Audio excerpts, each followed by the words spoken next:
Welcome to the Prayagraj institute daily current affair की series में आज हम लोग बात करेंगे 19, 20, 21 और 22 नवंबर की इंपॉर्टेंट करंट अफेयर की घटनाओं के बारे में। तो चलिए स्टार्ट करते हैं 19 से लेकर 22 नवंबर तक। 19 से लेकर 22 नवंबर तक क्या इंपॉर्टेंट न्यूज़ रही है हाल फिलहाल में, तो उसको देखते हैं। तो इसकी शुरुआत करते हैं अपने पहले प्रश्न के साथ। हमारे सामने जो पहला प्रश्न है कि हाल ही में कोंडे नास्ट ट्रैवलर, ठीक है, यहाँ पे जो है इस संस्था का नाम जो है याद रखना है। कोंडे नास्ट ट्रैवलर की सूची में किस भारतीय शहर ने 2024 में घूमने के लिए एक प्रतिष्ठित स्थान के रूप में दर्जा प्राप्त किया है? तो यह केरल राज्य का शहर है कोच्चि। कोच्चि को यह जो है स्थान प्राप्त हुआ है। आप जानेंगे डिटेल में इसके बारे में। तो भारतीय राज्य केरल के एक जीवंत शहर कोच्चि ने 2024 में एशिया में घूमने के लिए सबसे अच्छी जगहों की कोंडे नास्ट ट्रैवलर, ठीक है, मैंने फिर बोला कि इस संस्था का नाम याद रखना है, ठीक है, कोंडे नास्ट ट्रैवलर की सूची में एक प्रतिष्ठित स्थान अर्जित किया है। और यह मान्यता शहर के अद्वितीय आकर्षण और टिकाऊ प्रथाओं द्वारा संचालित पर्यटन में पुनरुत्थान को उजागर करती है। कोंडे नास्ट ट्रैवलर की प्रतिष्ठित सूची में कोच्चि का शामिल होना एक पर्यटन स्थल के रूप में शहर के आकर्षण का प्रमाण है। अगला प्रश्न, हाल ही में किसे विशेष सुरक्षा समूह मतलब कि एसपीजी स्पेशल प्रोटेक्शन ग्रुप के नए प्रमुख के रूप में नियुक्त किया गया है? तो ये हैं आलोक शर्मा, ठीक है, Alok Sharma, option number D. केंद्र सरकार ने 1991 बैच के उत्तर प्रदेश कैडर के भारतीय पुलिस सेवा मतलब कि आईपीएस ऑफिसर आलोक शर्मा को विशेष सुरक्षा बल एसपीजी के निदेशक के रूप में नियुक्त किया गया। और आलोक शर्मा जो वर्तमान में एसपीजी में अतिरिक्त महानिदेशक के रूप में कार्यरत थे। अब चलते हैं अगले प्रश्न की तरफ। हमारे सामने जो अगला प्रश्न है कि हाल ही में किस हवाई अड्डे ने अदृश्य विकलांगता, ठीक है, जिसको इंग्लिश में बोलते हैं हिडन डिसएबिलिटीज हेतु सनफ्लावर कार्यक्रम आरंभ किया है? ठीक है, तो उस हवाई अड्डे का नाम बताना है। तो ये है दिल्ली एयरपोर्ट, दिल्ली हवाई अड्डा।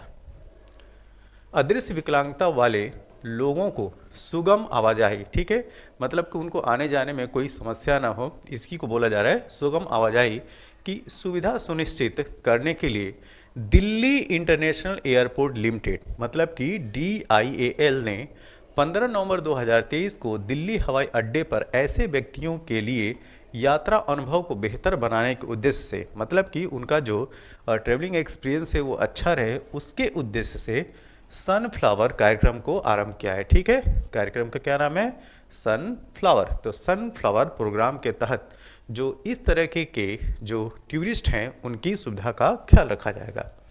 विश्व स्तर पर मान्यता प्राप्त अदृश्य विकलांगता मतलब हिडन डिसेबिलिटीज सनफ्लावर पहल के साथ जुड़कर DIAL ने दिल्ली हवाई अड्डे को सनफ्लावर हवाई अड्डे में बदल दिया है। ठीक है, तो अगर इस तरह से पूछा जाए कि सनफ्लावर हवाई अड्डे का क्या कॉन्सेप्ट है, तो ये है कि जो हिडन डिसेबिलिटीज़ या ये कहा जाए कि जो अदृश्य विकलांगता से संबंधित जो लोग हैं उनके लिए यात्रा जो है वो सुगम हो, ये जो है वो सनफ्लावर हवाई अड्डे के रूप में कार्य करते हैं। हाल ही में ब्रजरज उत्सव का आयोजन किस शहर में किया जा रहा है? ठीक है, तो ब्रजरज जैसा नाम ही है, तो इसका आयोजन उत्तर प्रदेश के शहर मथुरा में किया जा रहा है, ऑप्शन नंबर सी। 14 दिनों तक ये जो महोत्सव है वो 14 दिनों तक चलता है। तो 14 दिनों तक ब्रजरज उत्सव 2023 का आयोजन उत्तर प्रदेश के मथुरा के रेलवे ग्राउंड पर किया जा रहा है। और यह उत्सव 14 नवंबर को शुरू हुआ जो 27 नवंबर तक चलेगा। कब तक चलेगा? 27 नवंबर तक चलेगा। और जैसा कि बताया गया यह कितने दिनों का महोत्सव है? 14 दिनों का।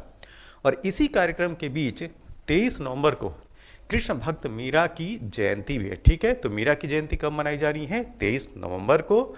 और मीराबाई के जन्म के संदर्भ में यह माना जाता है कि उनका जन्म लगभग 1448 ईस्वी में हुआ था। कब हुआ था? 1448 में। मीराबाई जोधपुर के राठौड़ रतन सिंह की इकलौती पुत्री थी जिनका मन बचपन से ही कृष्ण भक्ति में, ठीक है, कृष्ण भक्ति में रम गया था। हाल ही में किस राज्य सरकार ने मुफ्त आटा होम डिलीवरी योजना की शुरुआत की है? तो ये है पंजाब राज्य, ऑप्शन नंबर ए। तो इसके तहत होना क्या है कि पंजाब सरकार द्वारा राज्य के वंचितों के लिए गेहूं और आटे, ध्यान दीजिएगा, गेहूं और आटे की मुफ्त होम डिलीवरी शुरू करने का निर्णय लिया गया है और इसकी औपचारिक शुरुआत 27 नवंबर को श्री गुरु नानक देव जी के प्रकाश पर्व के अवसर पर किया जाएगा और पंजाब आटा दाल योजना के तहत होम डिलीवरी अगले साल जनवरी में शुरू होगी। हाल ही में किस शहर में पादप स्वास्थ्य प्रबंधन 2023 पर अंतर्राष्ट्रीय सम्मेलन आयोजित किया जाएगा? ठीक है, तो यहाँ पे जो पूछा जा रहा है कि पादप स्वास्थ्य प्रबंधन 2023 का इसका जो इंटरनेशनल कॉन्फ्रेंस है वो हैदराबाद में इसका आयोजन किया जाएगा, ऑप्शन नंबर ए। पादप स्वास्थ्य प्रबंधन पर अंतर्राष्ट्रीय सम्मेलन ICPHM 2023 का आयोजन 15 से लेकर 18 नवंबर तक हैदराबाद, भारत में आयोजित किया गया और यह महत्वपूर्ण आयोजन plant protection association of India द्वारा आयोजित किया जाता है, जो राष्ट्रीय और अंतर्राष्ट्रीय स्तर पर पौधों की सुरक्षा को आगे बढ़ाने में 50 वर्षों की समृद्धि विरासत वाली संस्था है और इस सम्मेलन का उद्देश्य पादप स्वास्थ्य प्रबंधन के क्षेत्र में नवाचार मतलब कि इनोवेशन और स्थिरता को बढ़ावा देने में वैश्विक सहयोग के लिए एक मंच प्रदान करना है। महाराष्ट्र सरकार द्वारा किस पार्श्व गायक को प्रतिष्ठित लता मंगेशकर पुरस्कार 2023 से सम्मानित किया जाएगा? तो ये हैं सुरेश वाडकर। तो सुरेश वाडकर को 2023 के लिए लता मंगेशकर पुरस्कार से सम्मानित किया जाएगा और यह सम्मान महाराष्ट्र सरकार के द्वारा दिया जाएगा। तो महाराष्ट्र सरकार ने अनुभवी पार्श्व गायक और राष्ट्रीय पुरस्कार विजेता सुरेश ईश्वर वाडकर को 2023 के अपने प्रतिष्ठित लता मंगेशकर पुरस्कार के लिए चुना है और संगीत नाटक अकादमी पुरस्कार 2018 के विजेता 68 वर्षीय वाडकर को पुरस्कार के हिस्से के रूप में नगद पुरस्कार, एक प्रशस्ति और एक स्मृति चिन्ह प्रदान किया जाएगा। सार्वभौमिक बाल दिवस कब मनाया जाता है? ठीक है, तो यहाँ पे पूछा जा रहा है कि सार्वभौमिक बाल दिवस कब मनाया जाता है? तो यह मनाया जाता है हर साल 20 नवंबर को।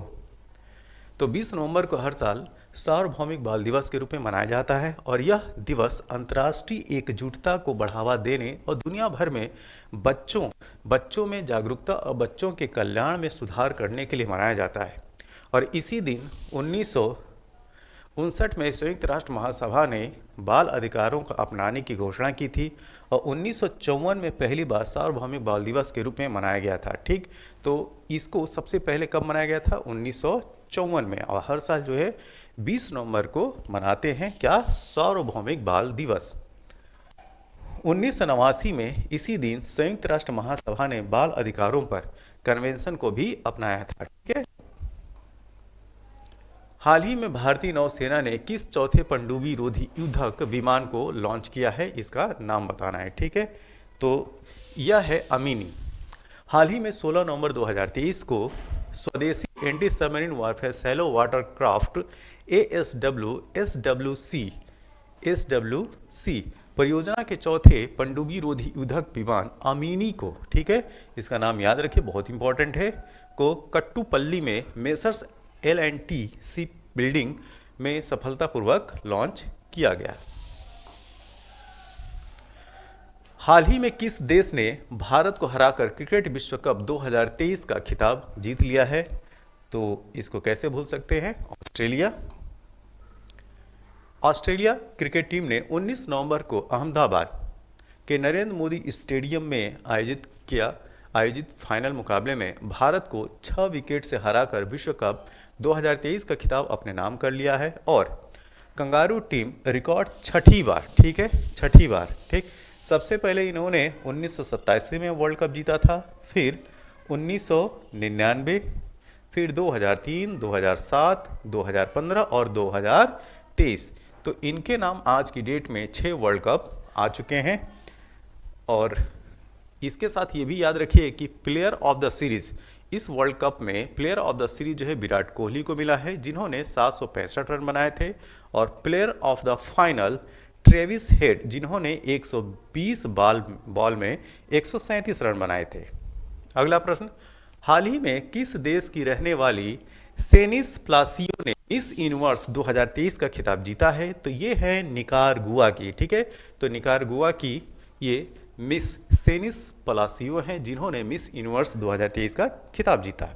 इसके बारे में थोड़ा डिटेल में जानते हैं। निकारागुआ की 23 वर्षीय टीवी होस्ट और मॉडल सेनिस प्लासियो ने 72वीं, ध्यान दीजिएगा, या 72वीं 72nd मिस यूनिवर्स 2023 का आयोजन था, जिसमें यह मिस यूनिवर्स बनी है। तो ताज पहनकर एक महत्वपूर्ण उपलब्धि हासिल की है। और 72वां मिस यूनिवर्स कार्यक्रम 18 नवंबर 2023 को, ध्यान दीजिएगा, 18 नवंबर 2023 को सैन साल्वाडोर EI साल्वाडोर में जोस एडोल्फो पिनोडा एरिना में एक भव्य समारोह के साथ संपन्न हुआ, ठीक है। तो इसका आयोजन कहाँ पे किया गया था? साल्वाडोर में, ये याद रखिएगा। अगला प्रश्न, महिला नेतृत्व वाले स्टार्टअप में किस भारतीय शहर ने हाल ही में शीर्ष स्थान हासिल किया है? तो यह है कर्नाटक की capital Bengaluru, option number A. हाल ही में भारतीय स्टार्टअप संयुक्त राज्य अमेरिका और चीन के बाद दुनिया में तीसरे सबसे बड़े केंद्र के रूप में उभरा है।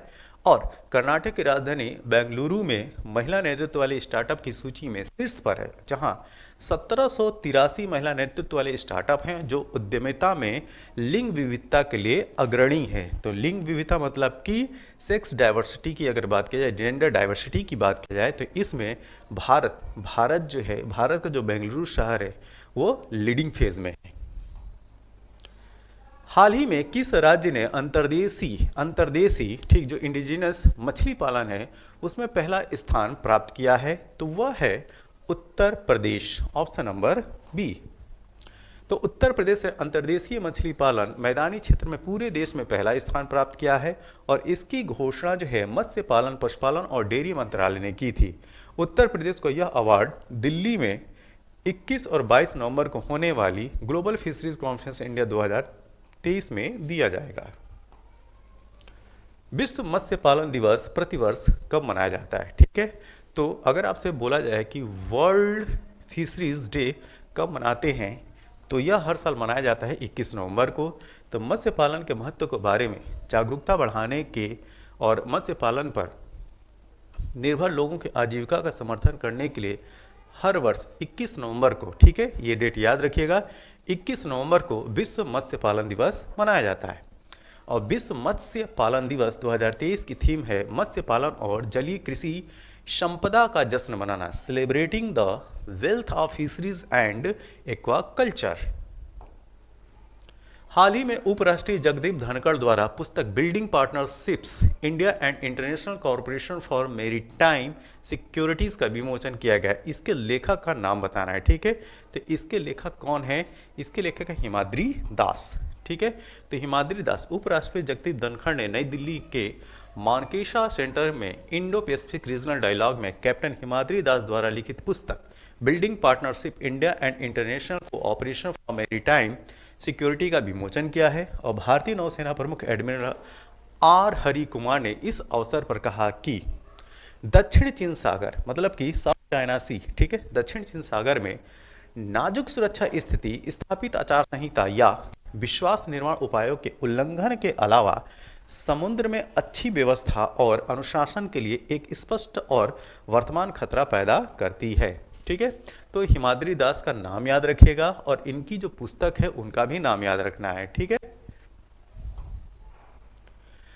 हाल ही में किसे इंदिरा गांधी शांति पुरस्कार 2022 से सम्मानित किया गया? तो यह सम्मानित किया गया है इंडियन मेडिकल एसोसिएशन और भारतीय प्रशिक्षित नर्स एसोसिएशन को, ठीक है। तो इंडियन मेडिकल एसोसिएशन और भारतीय प्रशिक्षित नर्स एसोसिएशन शांति, निरस्त्रीकरण एवं विकास के लिए इंदिरा गांधी पुरस्कार 2022 देश में कोविड वॉरियर्स के प्रतिनिधियों के रूप में इंडियन मेडिकल एसोसिएशन और ट्रेंड नर्सेज, ठीक है, trend nurses association of India को प्रदान किया गया। और इंदिरा गांधी की 105वीं जयंती पर पूर्व उपराष्ट्रपति एम हामिद अंसारी ने इंडियन मेडिकल एसोसिएशन के प्रेसिडेंट शरद कुमार अग्रवाल और trend nurses association of India के प्रेसिडेंट राय के जॉर्ज को यह पुरस्कार प्रदान किया गया। हाल ही में किसे केनेथ बोल्डिंग पुरस्कार 2023 से सम्मानित किया गया? ठीक, तो यह सम्मान जो है ये बीना अग्रवाल और डेविड बर्किन इन दोनों लोगों को दिया गया। तो यहाँ पे जो सही उत्तर है वो है ऑप्शन नंबर सी। हाल ही में मैनचेस्टर विश्वविद्यालय की एक प्रोफेसर बीना अग्रवाल, ठीक है, तो बीना अग्रवाल जो है वो कहाँ की प्रोफेसर है, मैनचेस्टर यूनिवर्सिटी की, को कोलंबिया में डेविड बर्किन के साथ पारिस्थितिकी अर्थशास्त्र मतलब कि इकोलॉजिकल इकोनॉमिक्स के में केनेथ बोल्डिंग पुरस्कार से सम्मानित किया गया। और international society for ecological economics में विकासशील देशों में पर्यावरण प्रशासन, कृषि परिवर्तन और सामाजिक समानता पर ध्यान केंद्रित करते हुए पारिस्थितिकी अर्थशास्त्र में उनके महत्वपूर्ण योगदान के लिए पुरस्कार प्रदान किया गया है। सैन्य एक्सरसाइज वज्र प्रहार भारत और किस देश के बीच आयोजित किया जाता है? तो यह जो है एक्सरसाइज होता है इंडिया और यूएसए के बीच में। भारत और यूएसए, ठीक है, भारत और यूनाइटेड स्टेट ऑफ अमेरिका के बीच आयोजित किए जाने वाले विशेष सैन्य एक्सरसाइज वज्र प्रहार के 14वें संस्करण का आयोजन उमरोई मेघालय, ये जगह बहुत इंपॉर्टेंट है, ठीक, उमरोई मेघालय में आयोजित किया जा रहा है।